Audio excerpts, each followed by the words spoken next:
From the Middle is a founding member of the Odd Pods Media Network. Hello, everyone, and thank you for tuning in to episode 133 of From the Middle. We are three middle-class guys living in the middle of America in the middle chapters of our lives with a point of view somewhere in the middle. And in this episode, which, by the way, if that doesn't tell you what we do, we just like to talk about stuff and laugh. In this episode, we talk about all kinds of fun stuff. We start with Christmas music. We talk a little bit about Christmas movies. We talk a little bit about Christmas shopping. And then we get into some stuff that we're watching, like Die Hard, Spider-Man, No Way Home. And somehow we pivot to home automation and our well wishes for your Christmas season. Thanks so much for listening. Please have a Merry Christmas and share this episode with all your friends while they travel through the holidays.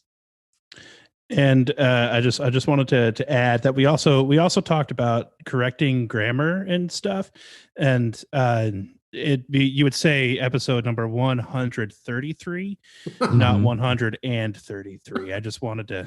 Yeah, I figured I'd leave that out so they'd want to listen, but yeah, that's right. Oh, for the love. Sorry, just clearing my Mountain Dew hole.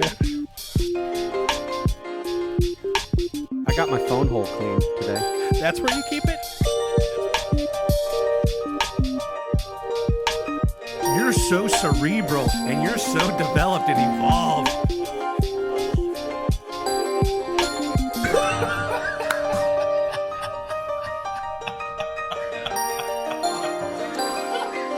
From the Middle after dark. Merry Christmas, guys.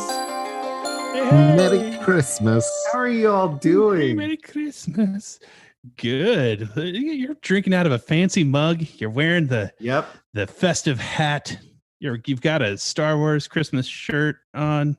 Save the Death Star. Death Star. I like it. I like it. I had a thought earlier, and it ties in nicely with the Stormtrooper t-shirt. There's not enough people using flamethrowers to clear snow and ice out there in the world. And so I just thought, what a costume it would be to get the Stormtrooper, the flamethrower unit, and have that costume while you're outside using a flamethrower on your driveway to clear Absolutely. That would be so cool. Somebody needs to do that. Midler, someone engineering minded. I saw a video on the YouTube of a guy who tried all kinds of different methods of clearing ice off of his windshield. And he started off with like ones that we all hear about, like use a credit card if you don't have a scraper, or use alcohol or hot water in a squirt bottle, or turn your windshield washer fluid into a flamethrower. And the dude, like, he put flammable liquid into his washer fluid reservoir.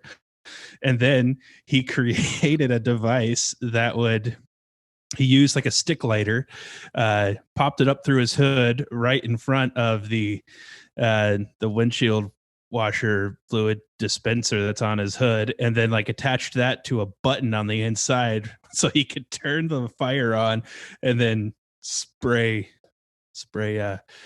aerosol flammable liquid onto his windshield. That's intense. It worked, by the way. Wow. So, I did see someone clearing their sidewalk with a flamethrower in an internet video. I always heard that if you did the hot water thing on the windshield, it could shatter. Yeah, I think so too. But his whole point was to make it a gag. So yeah, he did it anyway. His windshield did not appear to crack. My guess is like 9 times out of 10 it wouldn't crack. But it can crack. I mean, I feel like for how cheap it is, that yellow can of like de-icer that you can just spray on your window, that's pretty much worth its weight for how cheap it is at like the auto store, right? Yeah, that stuff's pretty cheap. It works, or you can just scrape like scrape like the rest of us blue collared people. Yeah, the rest of us middlers.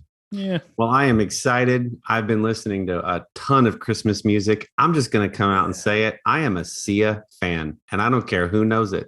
Her Christmas album is delightful, to use a Dylan phrase. And I really like her. She's one of those artists where I think she has a super interesting story just from the little bits and pieces that I've heard, and I'd like to learn more about her. Apparently, she tried a solo career in the 90s, in the late 80s or 90s, and didn't go very far. And then for years and years, she would write music and just like as soon as she would finish a song, she'd like, Who Wants It? Beyonce. Yeah, Every Day is Christmas, Snowman Deluxe Edition. Beyonce or Christina Aguilera, and they would just pick up her songs because they knew they would be a smash hit. And then I think somebody, like, basically the gist of the story is somebody went, you should try singing these yourself again rather than selling them to the top pop artists. And she blew up the second time around. So anyway, Sia's Christmas album is great. Do you guys have any like sort of uncommon or maybe a little bit off the beaten path Christmas albums that you enjoy? We've talked a lot about the gas station Rat Pack compilation that is It's Christmas Time that Dylan has talked about on the podcast before. The actual music that I enjoy for Christmas is not unique in the sense that a lot of people would enjoy it, but maybe an artist most people don't look up, and I might be saying it wrong, but I think it's B.G. Adair. She's a pianist, and she's got all of her like BEEGIEADAIR. All of her stuff is like you would hear it like classy company parties, and it's just very nice. You could throw it on an elevator, sure, and make fun of it that way, but like it's nice. It's not silly jazz, it's not weird jazz, it's just nice jazz piano. And she covers all kinds of like movies and that, but like her Christmas stuff is super nice to have on in the background. So like that would be one. It's listenable to anybody, but maybe an artist that most people don't, search or realize that they're listening to. Well, I threw this on you guys kind of last minute, but this episode's going to drop on the 22nd, which will give listeners a few days to try to add these to their Christmas playlist rotation. Indeed. I just downloaded the Sia album, so thanks for that.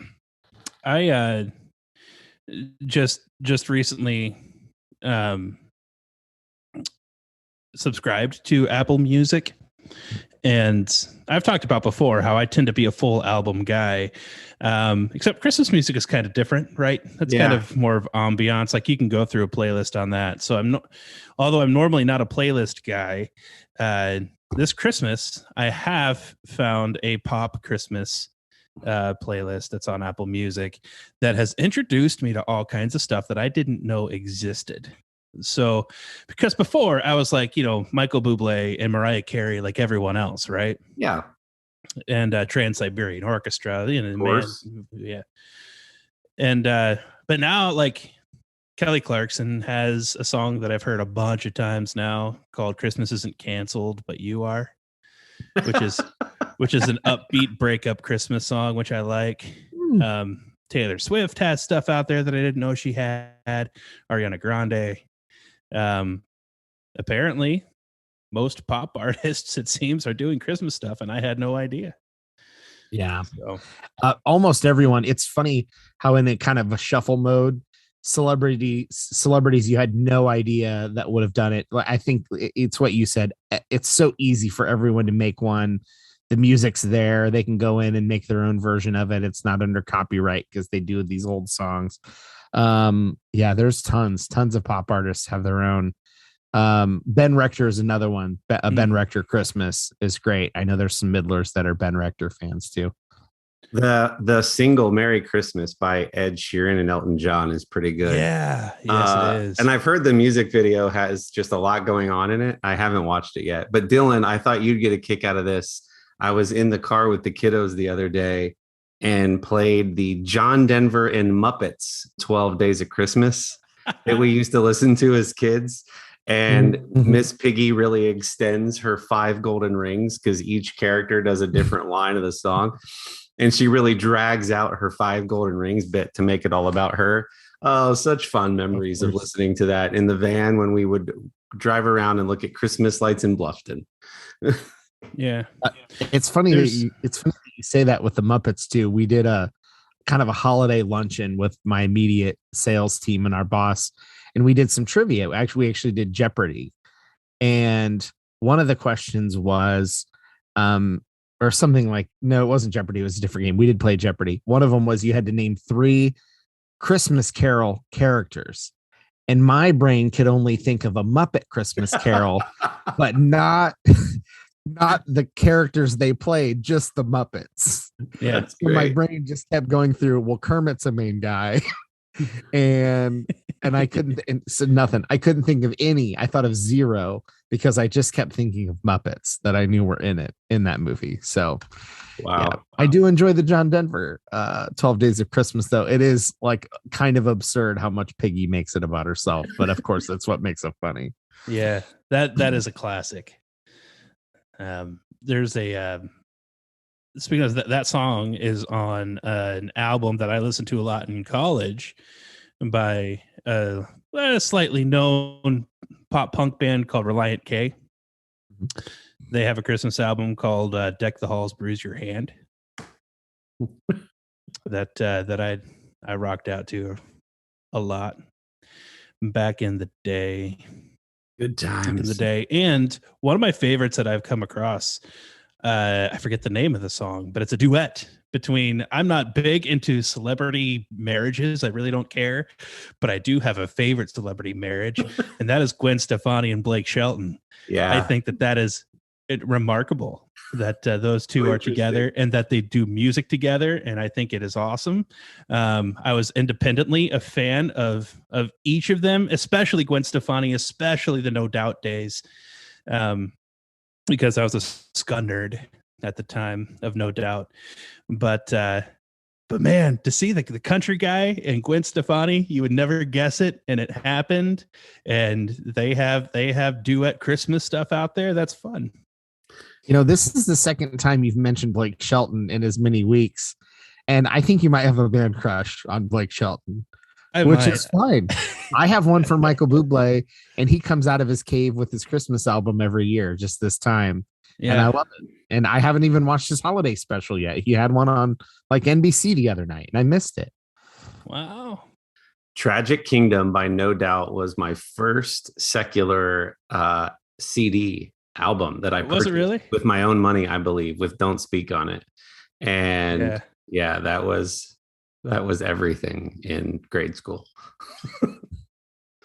Well, Sherry and I did some last minute Christmas shopping this evening, and I had a few funny things happen that I thought I'd run past you guys here on the cast. So I don't love shopping. I love gift giving, which, you know, prerequisite to that is shopping or making, which I have some little things up my sleeve for that as well. I've done some making this Christmas, but this week, a lot of the schools are out, and we live just 8 or so miles from a major shopping mall in the Columbus area. So it's the week of Christmas, and kids are out of school, and we're shopping at a mall. So it was a little bit hectic, but this funny thing happened outside of Target, where every major shopping center has a pedestrian crosswalk from the main doors. And usually there's a stop sign there so that cars stop as they're flying through. A car was stopped. We were behind it. And over what would be the driver's left shoulder was a Target employee pushing a very long train of carts. But the driver of said car that was stopped at the pedestrian crossing wouldn't see them unless they looked over their left shoulder. So as they start to go, the frontmost cart that this guy is pushing shows up in this person's peripheral, and the driver's side window was cracked just a little bit. When I hear the Target employee go, "Don't kill me, I have dreams." I love it. He was just this really sweet little guy who was kind of shuffling around doing his job with the biggest smile on his face before and after he uttered, "Don't kill me, I have dreams." That's funny. You know, he's used that before. I just smiled because I dropped Sherry off. That's why I was in that line. I dropped Sherry off and thought to myself, I'm going to mention that on the podcast this evening. The other thing that happened, a little more concerning, we were at Kohl's. I had to make a stop in the men's room when I hear a lot of coughing coming from one stall and just shuffling about. And it was just me and this other individual in there. When I heard the unmistakable sound of a phone camera shutter click sound. And I thought to myself, what is this guy doing? Is he very proud of something he's created? Is he messaging someone? Why exactly? Let's just say it was accidental and he pushed two buttons that he didn't mean to push at once. Man. What do you think? What do you suspect that was all about? I'd have noped right out of there. But let's assume, best case scenario, it's the season to give benefit of the doubt. Maybe there was a funny drawing inside the stall or a funny saying that he wanted to take a picture a limerick that he enjoyed. A silly Christmas limerick, perhaps, was on the stall inside. Or he was trying to remember a number for a good time later. I don't know. My wife and I were taking one of our children to lunch one day after a doctor's appointment. And Amy had to go use the ladies' room and had a nope moment there in the restaurant. Like she walked in and there was another lady in the stall with just like giving herself a grunting pep talk. Like, come on. Like right out of Austin Powers, right? My wife just turned around and left. Like I can't wait till I get back to work. That's funny. And then to wrap up my adventures this afternoon. So Sherry then surprised me and took me to see Spider-Man No Way Home. I heard that it has huge implications. I'm saying nothing. I know that I often am one for hyperbole, and I'm also very easily excited. It's also my favorite comic book character. And I know my brother, he likes going in with low expectations. So I'm just going to say it was fine. Wink. Fine. Look, I am trying incredibly hard to avoid spoilers. I think I'm going to try to go right after Christmas. I'm kind of balancing the fact that I need to see it in theaters with the fact that like theaters are still selling out because it's so new and this movie's massive, like would be even more massive COVID aside, but like is still massive in traditional terms. But even all of the spoilery free comments are like top 5, top 3 MCU movie ever, like incredible. Like people are not, this is not political hyperbole. People are using very strong language and very positively strong language about this movie. And I think it's going to be hard to not go in with high expectations, but I think it might still deliver. So I think you guys will enjoy it. I think it's safe to say you guys will enjoy it. I can't wait. I'm so excited. There is if you guys haven't caught on, because I've used that phrase a couple of times in the text messages about the movie, that when I feel like I'm outmatched in a geek culture thing surrounding a movie that I haven't seen, my default answer is always, I've heard it has huge implications. Okay, I got it now. So I see what you're doing now that you've I explained the joke because it was too subtle. I just assumed that somebody explained it to you that way and you were just repeating. And I'm like, he's really stuck to this phrase. He must know one person that he like really trusts that said the phrase huge implications, and he just keeps repeating it. Well, based on all the theories going in, this would be one that does legitimately have huge implications. So I didn't pick up on it. Yeah. Has there been an MCU film that has not had huge implications? No, I'm sure. Yeah, but like this one with the theories that this will include some multiverse stuff that could ripple throughout the MCU. Yeah. Well, anyway. Literally the next Doctor Strange movie coming out is called Multiverse of Madness. And we've already got confirmed villains from like 2 decades worth of 3 generations of Spider-Man movies. So that's not even spoilers. Those are in the commercials. That's on IMDb. So like it actually does have huge implications. That's whether why I you- didn't pick up on it. whether you know spoilers or not. Speaking of movies and Christmas, so my wife and I this year decided to take a page out of Kory and Cherry's playbook. I think she heard it from you guys. Is we had a gift wrapping evening where we decided we were going to wait till the kids go to bed, throw on a movie. We didn't have dinner, so we were going to have snacks for dinner after bedtime, and that's what we did. And I have a confession to make. I don't think that I've ever brought this up to you guys before, but what we watched was Die Hard, and it was my first time. I'd never seen Die Hard before.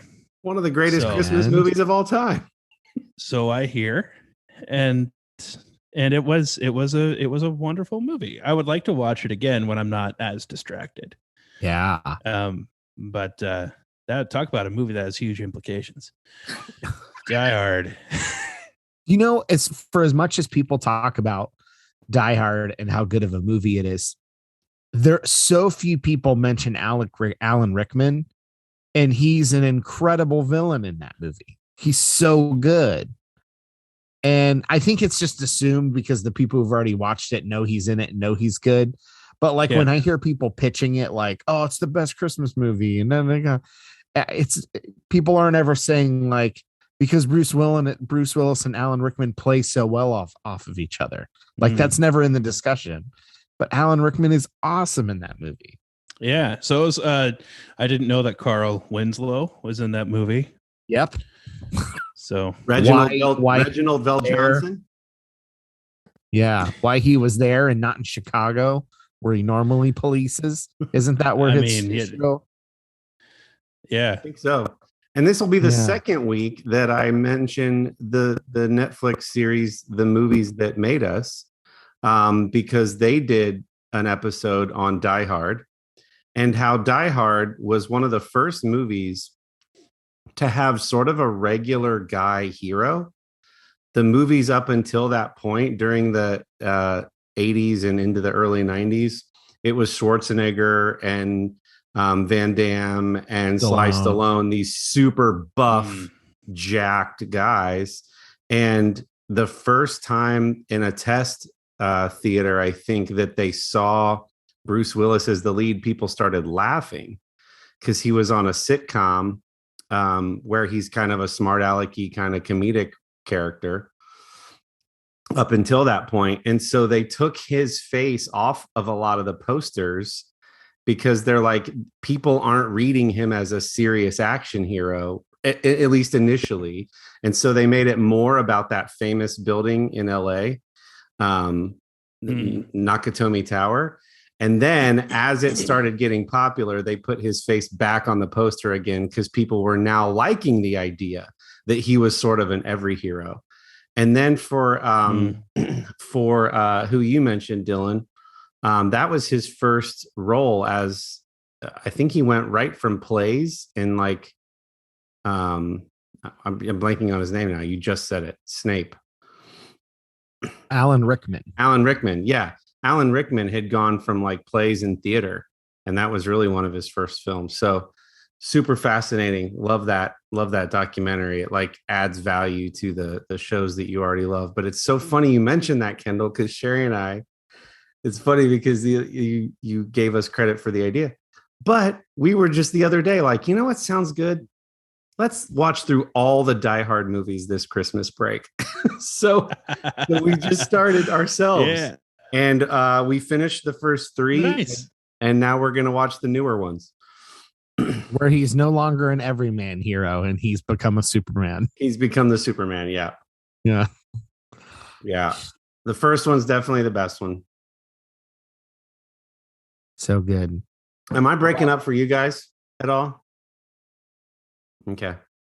Not that I've noticed, but that does feel like a great spot to take a quick break. Yeah. And we'll hear from some of our friends in the Odd Pods Media Network. Hey, this is Russ. This is Kyle. This is Michelle. From the Infectious Groove Podcast. Join us every Monday for the most fun you can have with a music podcast. The Infectious Groove Podcast uses a positive and fun approach as we take time every week to share our jammy jams, then dig into a thought-provoking topic discussing all decades and genres of music. You can find the Infectious Groove Podcast on all major podcast platforms, or you can head to infectiousgroovepodcast.com to find us there and subscribe. We might have a controversial opinion here or there, but we always have fun with it. Oh, I'm sure I'll say something dumb. Subscribe to the Infectious Groove Podcast, part of the Odd Pods Media Network. And we're back. I had one more Die Hard story that I learned from that, the movies that made us thing.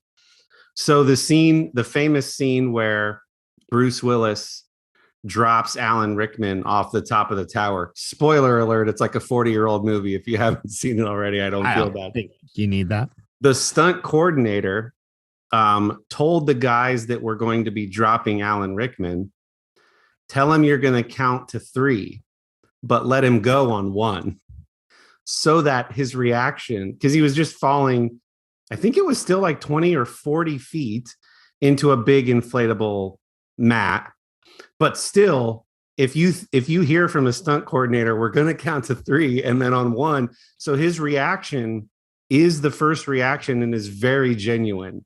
That the sheer panic in his face. I thought that was like a fun little factoid from the show. Indeed. I love it when they do that in movies. I wish I could think.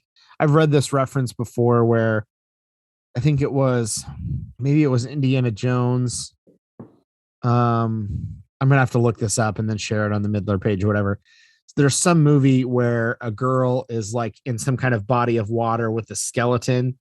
And it was actually cheaper to get a real live human skeleton from like a school than for the team to make a fake one. So they put her in whatever this body of water was with a real skeletal remains of a real human. And then I think they told her and then got her screaming as the reaction. And it was like a genuine reaction. And they're explaining after, like, it legitimately was a lot cheaper to just, and that's happened in other movies with like weaponry. Like it's cheaper to like in another country to get real AK-47s with no bullets than for the props team to make AK-47s and then get them to function. And so it's always weird when you can find out little trivia like that. And you go, holy cow, like that's some wild stuff. Anyways. Love it. We normally save the what we're streaming stuff till the end of our episodes, but since we're on the topic of movies, I just went and watched another older action movie, 48 Hours and Another 48 Hours with Nick Nolte and Eddie Murphy. I had never seen those, and you always hear about them. And the first one was great. It's like a 93 or something on Rotten Tomatoes.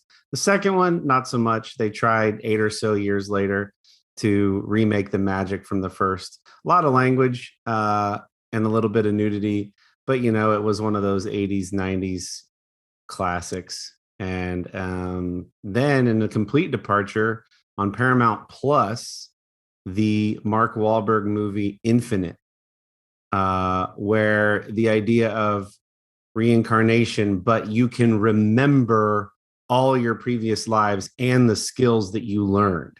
So you're basically becoming like a superhuman. Certain people have the ability to remember through all of their previous lives. And there are 2 factions that form, good guys and bad guys, basically. And it was just an interesting premise. It was one of those ones that I saw trailers for, and I was like, we're checking out. So as you can tell, things have slowed down with work because I'm getting caught up.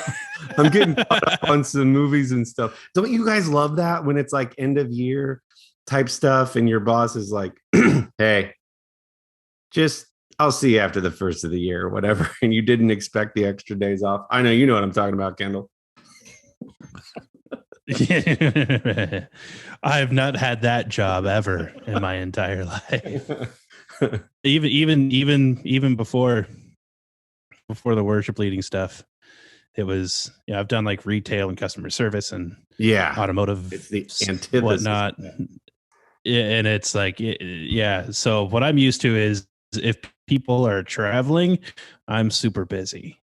Well, people are buying. We're and then now traveling. I'm used to, if it's the biggest holiday of the Christian calendar, or second biggest holiday of the Christian calendar, I'm super busy. So Yeah, I didn't mean to rub but it. here we are. Yeah. No. It's okay. It's stuff that I like. Well, before it wasn't stuff I like to do. These days, it's stuff I like to do. So Things just get pretty quiet in corporate America, and end of calendar year and fiscal years. So it's kind of like a little bit crickets, and people just go, yeah, just maybe check email every once in a while, but go ahead, take some time off. I bet you accountants are busy. If you're an accountant, let us know.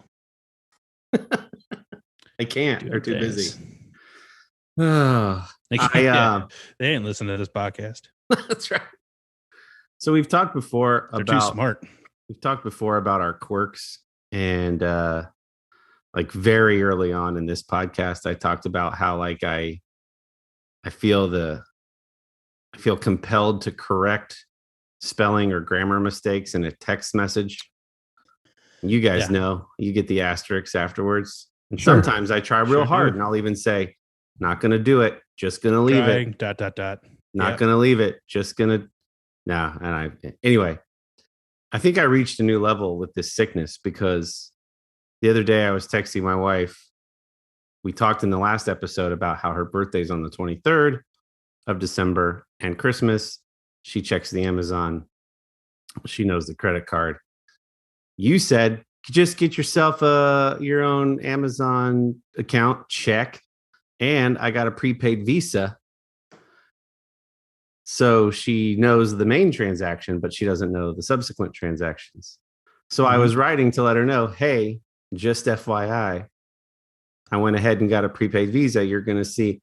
But I had to Google first to see if prepaid was a hyphenated word or not. And I caught myself doing this in a text to my own wife. And I was like, this is a problem. Why do I care? She already knows I'm smart because I'm a man. I don't need to prove. I don't need to prove to her. That was a joke, folks. Why do I do this? What is wrong with me? Thoughts? I had to Google first. I stopped everything to Google it first. Yeah, I'd be lying if I had said I haven't done that. Again, with my own wife. Like, who cares? It's just us. That's true. I often feel like I'm trying to keep up with my wife though, because she's crazy smart. And I'm not crazy. Imagine smart. One of our wives on the receiving end of that text. This moron. He made prepaid a hyphenated word. It's all one word. Not hyphenated. Oh, this guy. All right. So let me play with this one a little bit. Yes, so please. There's plenty of people arguing at most of the world, in fact, that your text messenger, WhatsApp, grammar doesn't matter. So that point is well established. I would say the less that we use proper grammar, the less we're going to know it when we're going to be less likely to know it when we actually need it. And so I would say by taking a moment here or there to look up a word or how to actually write something is beneficial.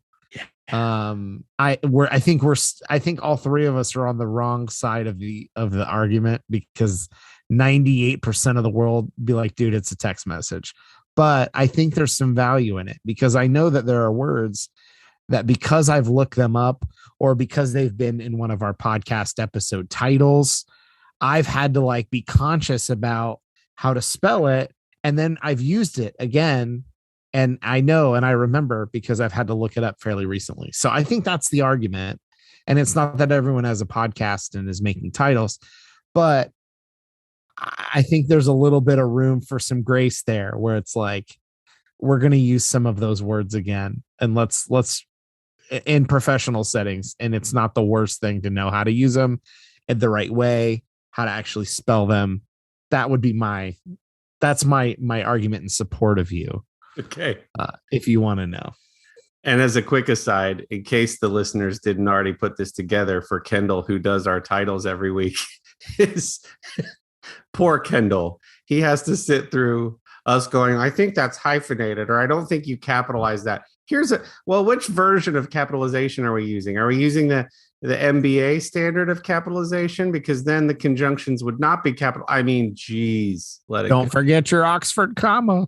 Oh, Yeah, I'm a fan of the Oxford comma. sorry, Kendall.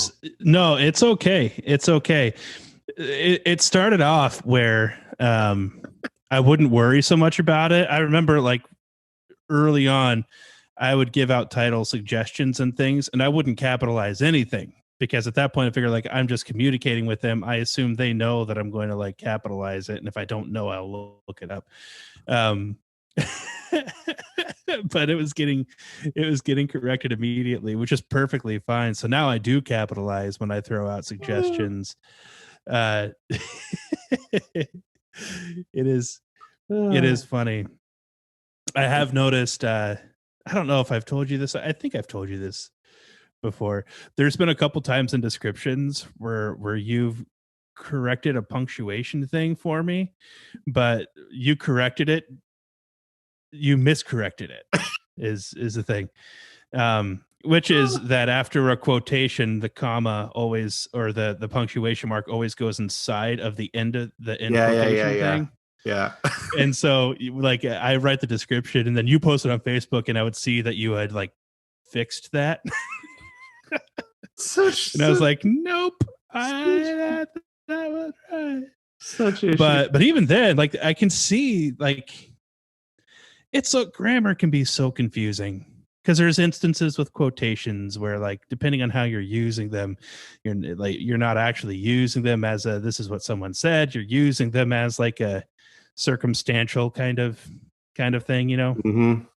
And so then does that change anything? I don't think it does, but I don't know. And the funny thing is most people about that kind of thing don't care. It's also probably good we covered this on the back half of this episode. Sure.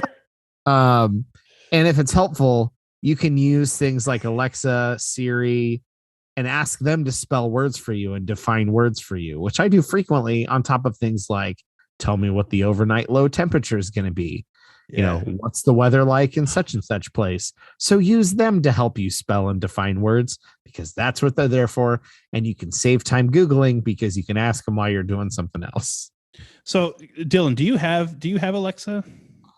I do not. I mean, technically we all do if we have an Amazon app on our phone. Yeah, that's not what I mean. I don't have any Alexa devices. You don't have an Echo or anything? No. Kory, do you? Yeah, and I'm like looking over at my dot because any minute now she's going to start talking. Go ahead. Yeah, well, this is going to be a fun little conversation for her. So my wife years ago had told me, she's like, I'm surprised that you're not getting into like the whole home automation thing. And I was like, oh no, I'm into it. Like I would. I'm in research mode. I'm just waiting for like that opportunity where the door opens or like you give me a green light and say something like, hey, how about we start doing something? And I'm on it. Black Friday, she gets a couple things for her dad for Christmas. And the deal was that you buy those things and you get an Echo Show 5 for $25. And so she doesn't consult me or anything. She's like $25. Okay, I'm going to do it. Just sight unseen. And they didn't have it in stores. So it was going to ship to a store that was more local to us than where she was at that time. She picked it up literally 2 days ago and brought it home, told me that she was bringing it home. It was when I first found out about it. And she was like, I mean, I can return it. And I'm like, nope. Because this $25, this is our opportunity to like get in the door and see what it's like on the other side. And it was Saturday night that everybody's in bed.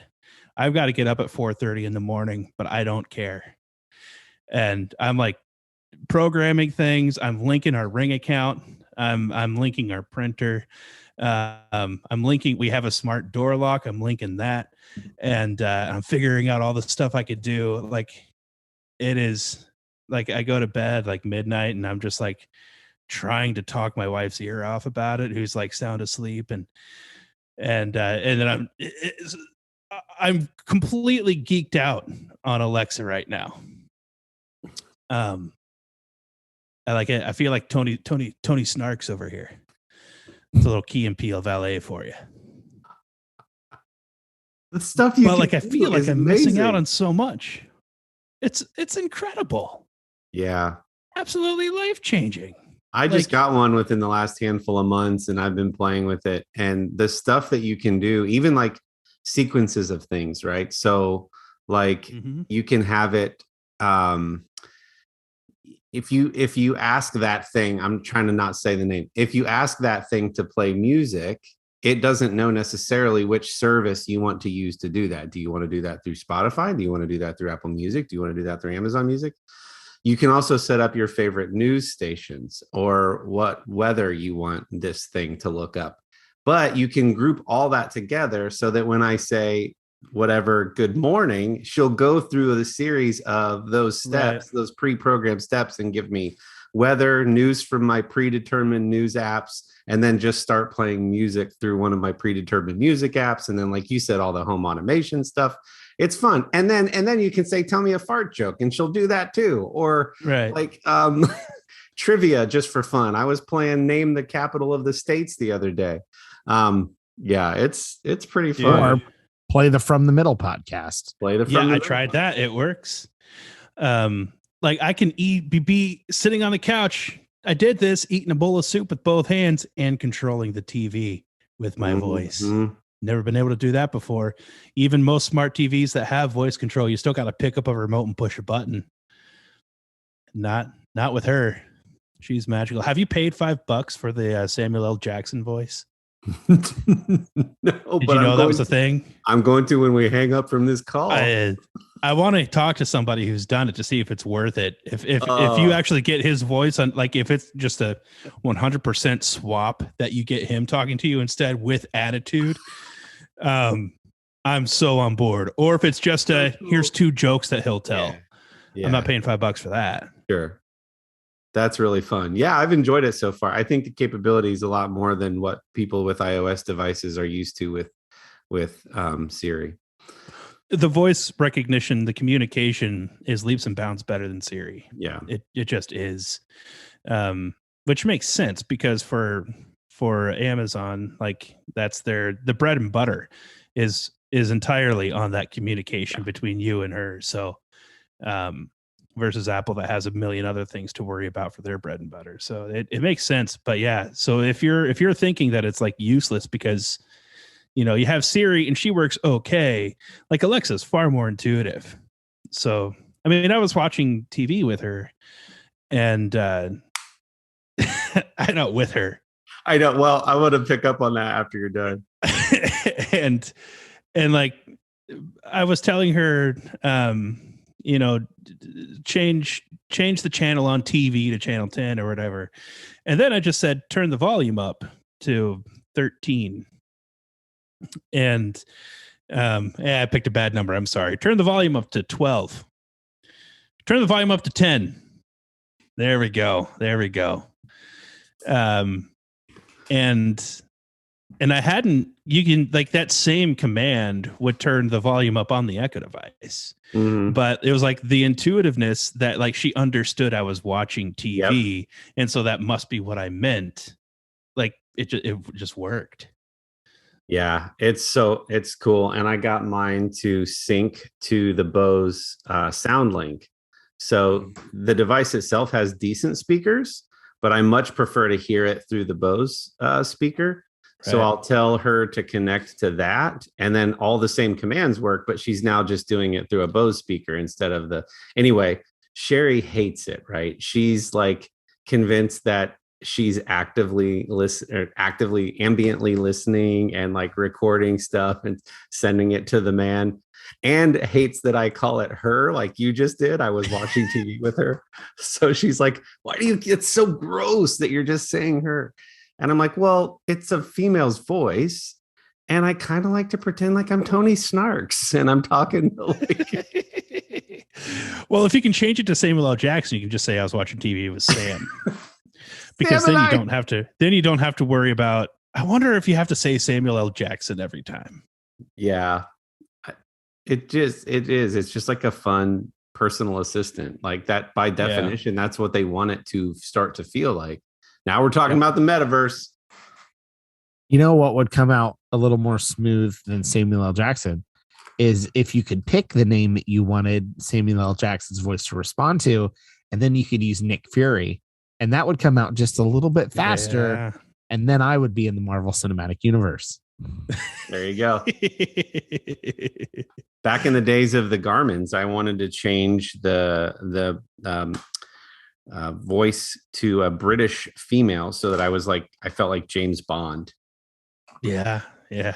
That's what my Siri is, an female Irish voice, and it's lovely. It's great. Well, Christmas is just a few days away, and the year is winding down. Do you guys have any words for our loyal listeners, our friends all over the world? Anything? We've got some end of the year stuff planned for after Christmas, but any thoughts, just well wishes, things you're excited about Christmas as we wind down what has been a lovely catch up with you guys? Peace on earth and goodwill toward man and woman. Beautifully said. Yeah. My Christmas wish is that people would listen to each other, talk to each other, and not get pissed off that, people who disagree with them exist. Yeah. That's what I want. That's a good one. Yeah. Is there a story there? Dylan, how about you? No, it's just a general thing. That's a comment on the political environment within our nation. I kid. And several other nations out there. Yeah. Oh, the silent majesty of a winter's morn, the clean, cool chill of the holiday air.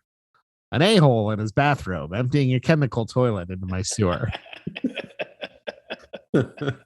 Oh, boy.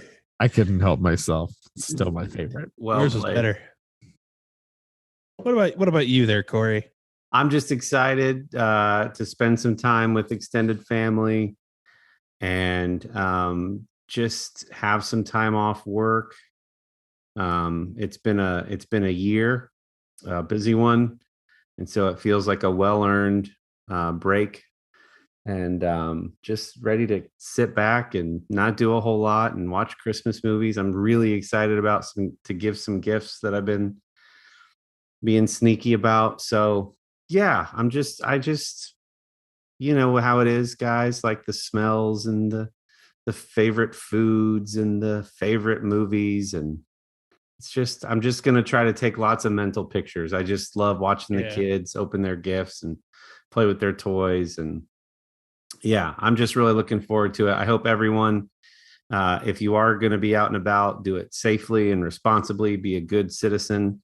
I've got a family member that's unfortunately going to be stuck in a hospital with some COVID stuff for the next couple of weeks. So they're going to be in the hospital and you can't go see them over the break. So just, that sucks for them. But yeah, just be smart and like Kendall said, listen to each other and don't judge each other for whatever decisions you make or don't make. But just enjoy and love people and all the things. Indeed. Was that yours, Dylan, for real? Do you have one? Did you have anything emotional, remotely thoughtful? Or I'm looking forward to getting insurance for my car. I think everything you said was lovely. We don't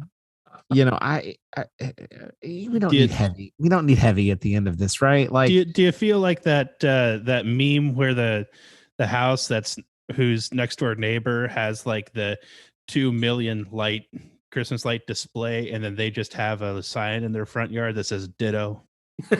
Yeah. We've all seen Yeah. that. Is that what That's you feel great. like right now?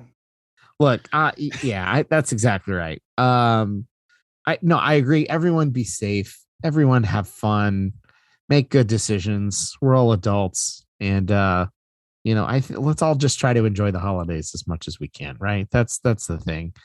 And if there's anything that any of the listeners want to get us for Christmas, we would love 5-star reviews on all the major platforms.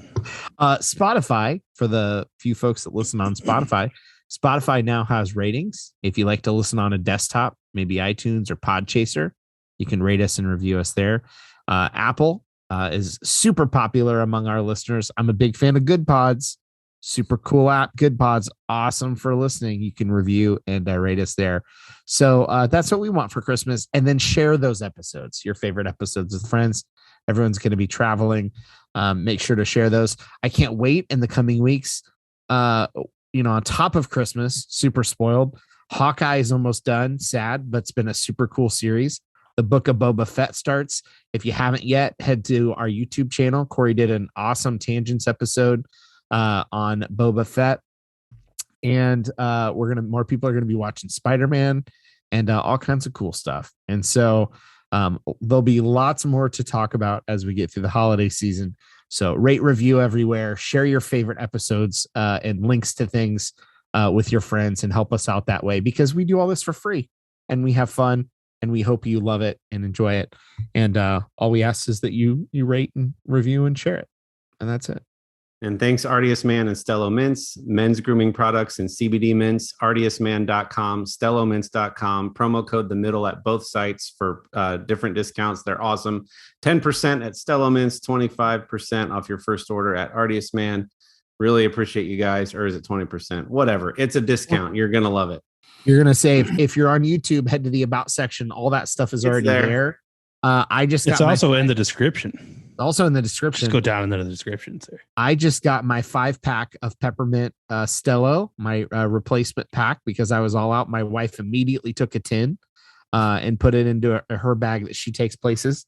And I'm gonna have Smartiest Man stuff coming. Very excited about that. So lots of great stuff. Check out the promos. It helps us. And it helps those guys, and they run some awesome companies and have some awesome products. So but seriously, Merry Christmas, everyone. Have a wonderful Christmas and holiday. God bless us, everyone.